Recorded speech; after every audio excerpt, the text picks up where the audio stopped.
Hola, and thank you for clicking on this video. Today, my goal is to help you make the most out of your study abroad experience by giving you 5 tips to make sure that happens. To give some validity to what I'm gonna say, I'm gonna be sharing examples of how these tips made my own study abroad experience amazing. Tip 1, eat everything and eat a lot of it. Don't be afraid to put on some extra weight because it's easier to lose that weight than to fly back to your host country and eat the food that you loved, okay? Some of the food you won't even be able to find back home, and if you do, it's probably not original and it's probably not as good. I have eaten my fair share of ramen since coming back to the States, and let me tell you, they just taste like cup noodles. Not very good. It's also very expensive because I would get a bowl of ramen noodles with, gyoza for half the price of what I pay here from this ramen shop down the street from my dorm. That was so damn good. I never ate raw eggs in the US because they didn't look appetizing and I just didn't want to get salmonella. But while I was in Japan, I tried it and it's actually hella good when you crack an egg into a hot bowl of rice. By the way, eggs in Japan and the US look very different. In Japan, they're like a radioactive orange, and then the ones in the US are like a sick pale yellow. I don't know if that has to do with anything with being able to eat them raw. I just know here I would definitely not eat them raw, but I was totally comfortable doing it, back over in Japan. Point is, eat a lot of new things and eat a lot of the things you love. Don't worry about the weight gain. When I got back, I weighed 192, and as of this morning, I weigh 162. So definitely possible to lose all the weight, and you're gonna have all the memories of all the delicious food you ate, so just eat a lot. Tip 2, look into programs and events sponsored by your study abroad office or language center at your host university. Some of these events can be really, really amazing. And I wasn't able to go on it, but I knew some folks that went to make a small sword or a small knife with a Japanese sword maker. Like, how cool is that? Like, it doesn't get more authentic and unique than that. I personally went on this event where we went to go carry a shrine up a mountain in a small village, and we were just kind of carrying this super heavy shrine that was really beautiful and very intricate, but we were yelling "Yosha! Yosha!" every couple steps.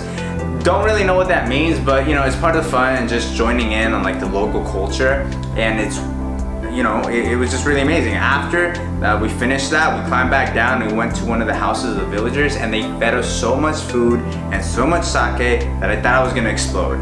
And that has been one of my most favorite memories of my whole entire year abroad. Tip 3, say yes to most, if not all, social events. This was a little hard for me just because I tend to be more introverted at times. But one time I was invited to go sing karaoke with a group of people I didn't really know. Karaoke, very scary for me prior to this experience. Never done it, never planned to do it, but I went, and it was an amazing time, and now I love karaoke. I Want It That Way by the Backstreet Boys is my go-to song. This is also a great way to make friends, and I'm not just talking casual friends, but I'm talking very, very good friends. It's been a year since I got back, and I still speak to a number of the people I met, and these are people from Japan, Europe, here in California. It's just nice, and you meet a lot of people, and it's great. So I really recommend push yourself if you're not already an extrovert to go out and say yes to most, if not all events. Of course, be safe, don't agree to crazy stuff, or you might end up at a police station in a foreign country like I did, but that's a story for a different time. Tip 4, explore non-touristy places. Don't just limit yourself to visiting places that are on the top 10 must-see places articles, Definitely see those too just because they're amazing, but don't limit yourself. See everything you can. What do I mean by this? Okay, so if you have a grocery place that you go to very regularly, get your stuff.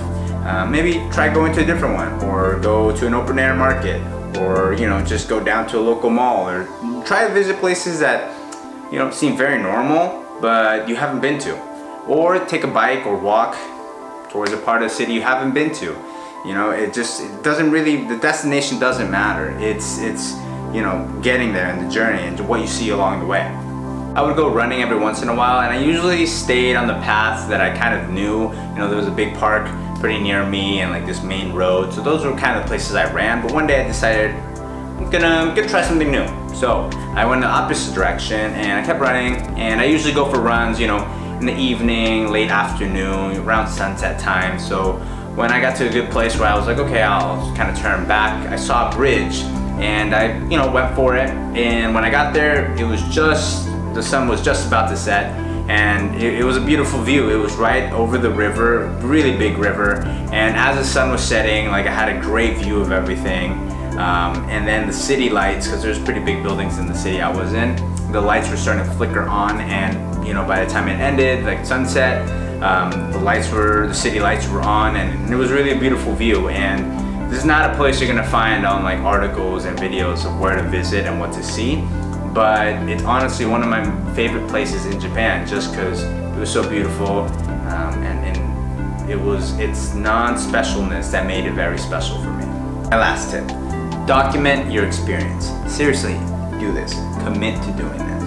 And you can either make YouTube videos or write it in your journal, or you can post on IG every single day. Do something to help retain your memories. There are memories that will always stay with you, but the majority of the time they're either forgotten or they're locked away. Some form of documentation is the best way to preserve or access these memories. I think this is a good thing to do in general, but this is particularly important once you're abroad. Think about it. You decided to go abroad, then you had a lengthy application process, and lastly, then you had to say bye to your family for a while, all to go abroad. Why are you gonna forget what you did there a couple years or a couple decades after the fact, you know? By documenting your time, you're gonna be able to really remember a lot of what you did and make all your hard work that you did to get there worth it. And hopefully it is. And hopefully it's amazing memories, and you look back on this time and it makes you happy and motivates you to maybe live abroad again. I know it has for me. I hope those are helpful, and I hope that they make your study abroad experience as amazing as it can be. I'm a huge advocate of studying abroad, so if you have any questions, comment down below. And if you like this video, please like and subscribe to my channel. If you know someone who's studying abroad, please share this video with them. And that's it, that's the end of the video. Arigato for watching. I will see you guys next week.